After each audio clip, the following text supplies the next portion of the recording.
Villavicencio es una ciudad hermosa. Comparada con otras ciudades del país, podríamos decir que es una ciudad muy tranquila.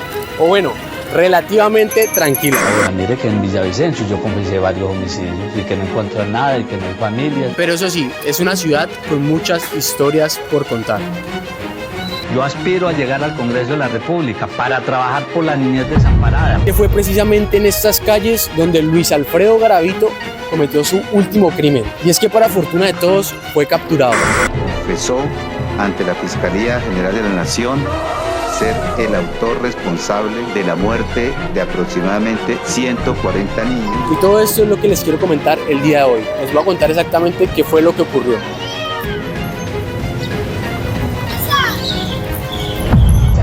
Un hombre que aterrorizó al país con la violación y asesinato de más de 170 niños. El asesino en serie más temible de Colombia, Luis Alfredo Garavito. El país ya atravesó fronteras. En 5 ataques asesinó a 192 niños.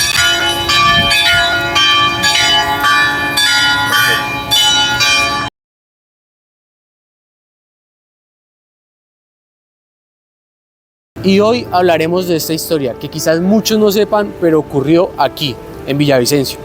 O mejor dicho, finalizó. Y es que antes de finalizar y contarles qué fue lo que pasó, obviamente como siempre los quiero poner en contexto por si de pronto usted no se encuentra muy familiarizado con el nombre de Luis Alfredo Garavito. Y es que para la fortuna de los que no lo saben, Luis Alfredo Garavito podría considerarse como uno de los asesinos seriales más grandes de la historia de Colombia. Es que decir esto es bastante. Y es que lo más raro de todo este tema es que básicamente las 200 personas que asesinó eran hombres, específicamente niños y adolescentes. Me imagino que escogí a este tipo de víctimas porque obviamente le quedaba mucho más fácil pues poder abusar de ellas. Y es que también hay muchas cosas turbias en toda esta historia y una de esas es que básicamente esta persona también sufrió abuso cuando fue menor de edad. Y esto fue lo que él comentó en distintas ocasiones en las cuales este fue entrevistado.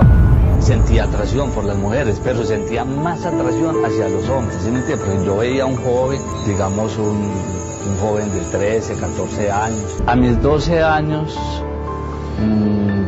creo que ya a los 13 años, fui víctima de violación por parte del mejor amigo de mi hogar. Algo demasiado turbio de esto es que no solamente cometió asesinatos en Colombia, sino también en otras partes del mundo, como lo fue también Ecuador y Venezuela. Es decir, este tipo venía cometiendo muchísimos de estos actos por toda Colombia y también en otras partes de Colombia, donde pues para la época yo considero que era mucho más fácil cometer crímenes, no había tanta seguridad como antes y de pronto era mucho más complicado el poder llegar a capturar a una persona de estas. Y es que de verdad, fue tan difícil la captura de una persona de estas durante tanto tiempo porque duró aproximadamente 7 años libre. O sea, él cometía crímenes y nadie hacía nada, pero pues hasta que llegó acá a Villavicencio.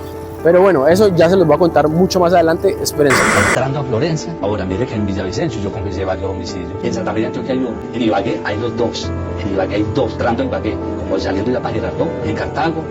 Mire pues que unos restos de por ahí de Toro Valle, no los encontraron ellos, en otros investigadores. Por allá en Fusa también hay unos restos. Yo sé, tengo cómo se me enteré, cómo entrar. Por la Alto de Rosas también hay otros restos. Ellos luego también condenaron, pero no encontraron los restos. Otra cosa que quiero mencionar, y discúlpenme todos los fanáticos religiosos del canal, pero es que siento yo que las personas más religiosas y que más profesan de Dios y se la pasan hablando de Dios, muchas veces son las personas que peor están. Y son las personas que menos siguen las cosas que predican. Y esto ocurría con este personaje, o sea, y es que era una persona que cuando la entrevistaban todo el tiempo era hablando de Dios, diciendo que Dios era lo mejor, que él solo leía la Biblia y que era una persona muy buena. O sea, imagínense una persona que cometió todo este tipo de crímenes hablando de Dios, predicando la palabra de Dios, que él ya no era el mismo después de que lo capturaron, obviamente. En mi juventud yo quise irme para un seminario, ¿no? Quise ser sacerdote, como pido para las cosas. ¿Usted por qué no se pone una sotana y se va para todos esos pueblos, hermano? Usted enriquece. Y luego me quedó sonando y me mandé a hacer una sotana y verdad.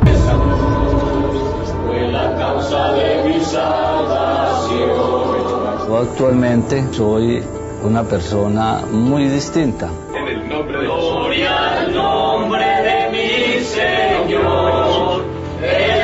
En 1999, quizás aquí en el lugar donde estamos, que es el centro de la ciudad, todo era muy distinto, no había tanta seguridad como lo hay ahorita, no habían cámaras, y es que, como les digo, fue aquí mismo donde él cometió su último rapto, el último rapto que cometió contra un niño, y les voy a contar cuál fue el error que cometió, pero primero voy a ir al lugar exacto donde él realizó esto.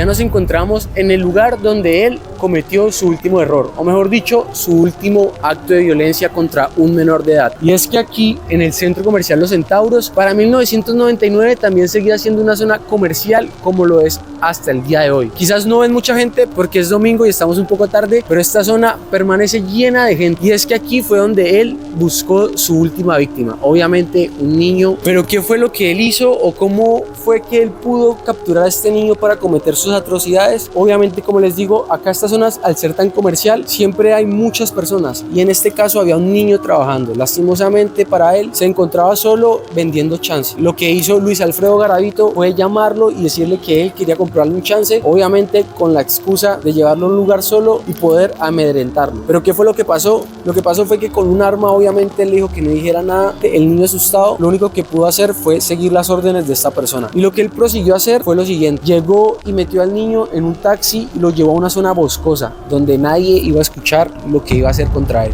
o bueno, eso fue lo que él pensó. Él logró llevarse al niño, es decir, en ese momento nadie se percató de lo que podría ocurrir. Pero es que también, como les digo, de pronto también era muy difícil saber que una persona como esta se encontraba en nuestra ciudad, ya que lo que les decía, él viajaba por todo el país buscando víctimas, no solamente de Villavicencio, sino de otros países, como les mencioné. Yo utilizaba, ¿cómo le explicara? Hablaba, ¿sí me entiende? Lo que yo utilizaba, que ya eso es de público conocimiento, y entonces pues me llevaba a la víctima con engaños, ¿sí? Porque yo no voy a justificar nada, eso hay que decirlo, yo me lo llevaba con engaños. Bueno, un niño ahí en un semáforo vendiendo, ¿sí me entiendes? Sus cositas, y pasa una persona que está proclive a esto, le echa mano, lo convence, ¿sí me entiendes? Le ofrece dinero. Entonces les voy a mostrar dónde fue el lugar exacto, que obviamente con el paso del tiempo ha cambiado demasiado. Exactamente la ubicación de donde él se ocultó para poder cometer sus vejámenes contra este último niño.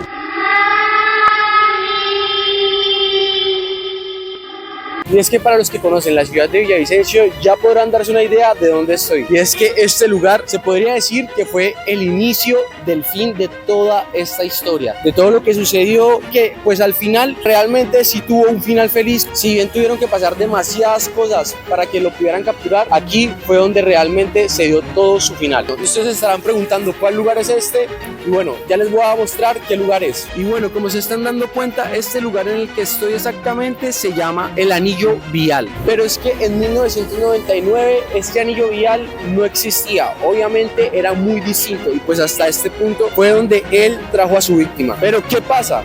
Es que, como les digo, en 1999 todo esto ni siquiera estaba en construcción, no existía la posibilidad de que pasara mucha gente por acá. Por el contrario, podría decirse más bien una trocha, se podría decir que era una trocha, era todo monte, o sea, todo, absolutamente todo era monte. Y ya puedo entender el por qué de pronto escogió este lugar para hacerlo, y es que, como se dan cuenta, era un niño muy pequeño. Si uno muchas veces no sabe cómo actuar frente a ciertas situaciones, no sabe cómo reaccionar, imagínese usted ser un niño que lo estén amenazando con un arma, diciéndole que lo van a asesinar, que nunca más va a volver a ver a su familia. Entonces me pongo a analizar y a pensar en eso, y realmente, o sea, no podemos juzgar la situación de nadie.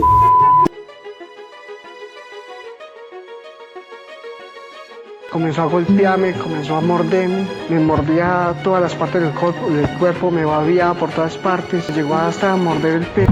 Yo lloraba, lloraba y yo trataba de gritar, y él me decía que no gritara, me decía no haga bullo si no lo mato aquí. Yo con ese miedo, y ya me cogió él y me volteó boca abajo para...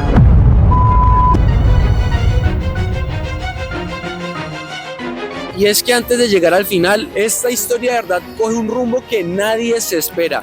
Y les digo que de verdad nadie se lo espera, porque de verdad ni yo me lo esperaba cuando me enteré. Y es que la persona que dio por finalizada, digamos así, la ola de violencia, la ola de asesinatos y todo lo que estaba sucediendo en el país, fue la persona que menos se lo esperan. ¿Y por qué menos se lo esperan? Porque ya les voy a contar exactamente cómo fue el final de todo esto. Y es que de verdad yo siento que muchas veces nosotros tendemos a juzgar, y de verdad no tenemos que hacerlo. Esto de verdad es un mensaje muy claro para todos. Esto que están viendo acá es potrero, de aquí para allá todo es potrero, y realmente se van dando cuenta que a pesar de que hay muchos carros que están pasando por acá, pues en esa época básicamente todo esto estaba totalmente abandonado, porque esta zona realmente no se usaba ni siquiera para el transporte, o casi no pasaba gente por lo mismo, y no se alcanzaba pues a ver bien ni siquiera qué había más allá de eso.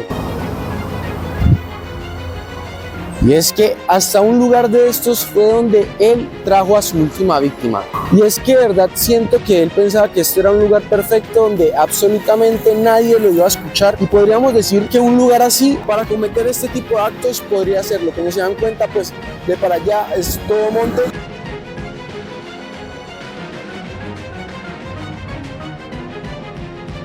Y para la época obviamente era muy distinto. Este final nadie se lo espera.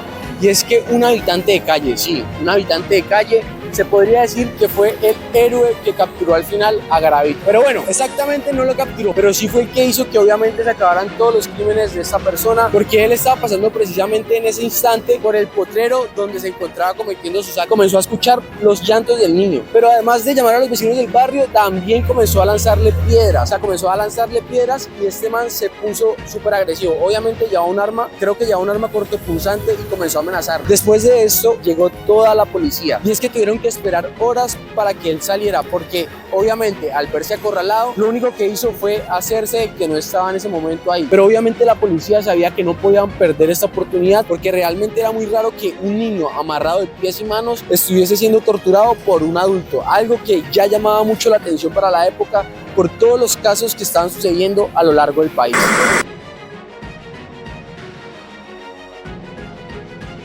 Y es que así como les digo, básicamente termina toda esta historia con un potrero más o menos así, pero imagínenselo lleno de pasto. Duró aproximadamente unas 3 horas escondido. Obviamente la policía sabía que en algún momento tenía que salir, porque obviamente también lo estaban buscando. Las personas que menos pensamos son las que pueden ayudarnos, y es que realmente la vida es así, se los digo. O sea, ¿quién iba a pensar que un habitante de calle iba a terminar capturando uno de los asesinos en serie más grande de la historia? Ni siquiera la policía lo había podido capturar. Es algo que realmente nadie se esperaba en esta historia. Ni siquiera yo, cuando estaba investigando, esperaba que la historia terminara así. Al final le encontraron también una cédula falsa a esta persona, con el nombre de Bonifacio Mosquera. Para poder encontrar un asesino de más de 200 personas, mucho más difícil era poder encontrar cuál era el nombre real de esta persona, porque Bonifacio Mosquera no aparecía con ningún tipo de crimen. Y es que acá viene algo demasiado extraño, y es que también el hecho de que duraron más de 2 meses en poder descubrir cuál era la identidad de esta persona, y además de que la pudieron descubrir fue porque él mismo lo confesó. O sea, no fue ni siquiera porque la policía de esa época lo haya descubierto, sino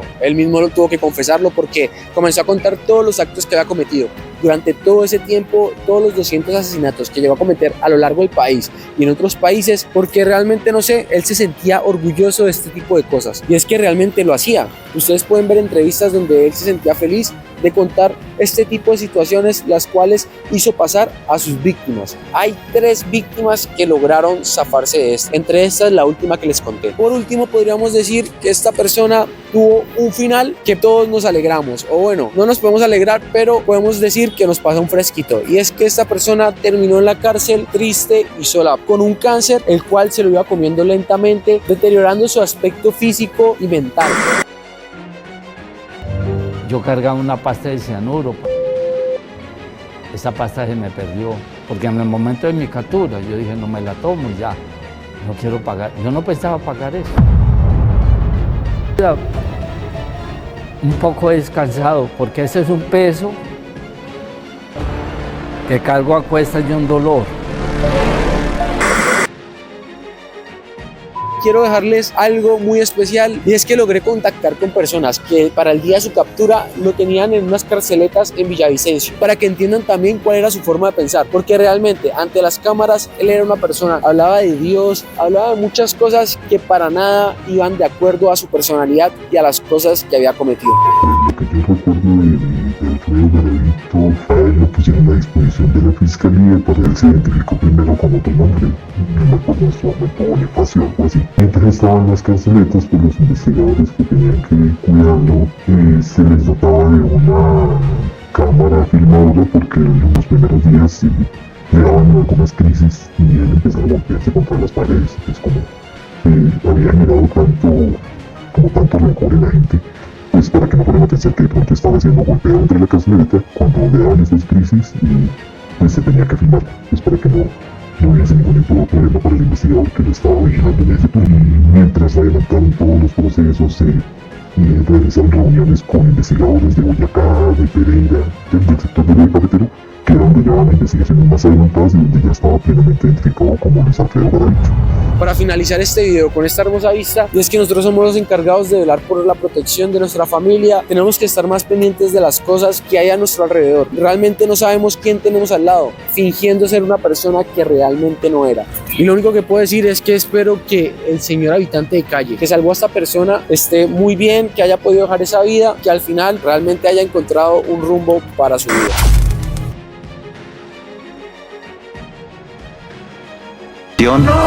Ser el autor.